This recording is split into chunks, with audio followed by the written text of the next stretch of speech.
台中的天庭年会大街为初六开始的封路10日来举办，现场有上百个单位非常热烈。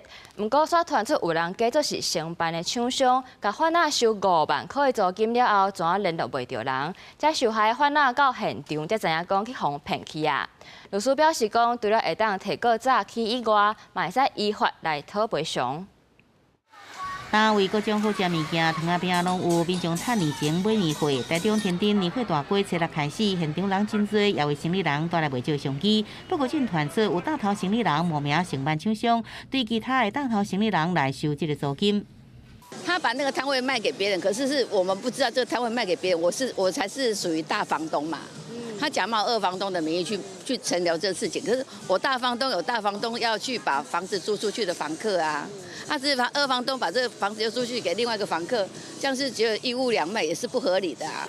受害承办厂商讲，这个大头行李人敢若看到年前的相机，对受害业者讲会使代办单位的承租，收10天5万左右租金。不过钱交到了后，这个大头行李人就联络袂到啊。受害业者到年会大街才发现讲无伊摆档的所在。我们每一年天津路的年货大街一定都有一个指定的承办厂商。 那这个承办厂商，他大约在半年前都在网络公告。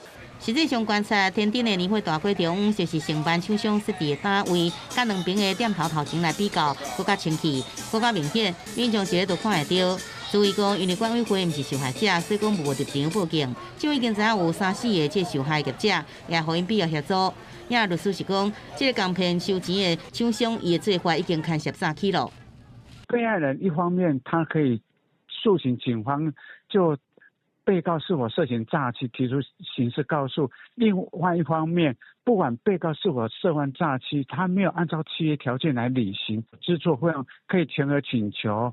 律师讲，受害业者大头行李人，除了会使对行为人提告诈欺，也使依法要求行为人给付损害，也有民事赔偿，确保自身的权益。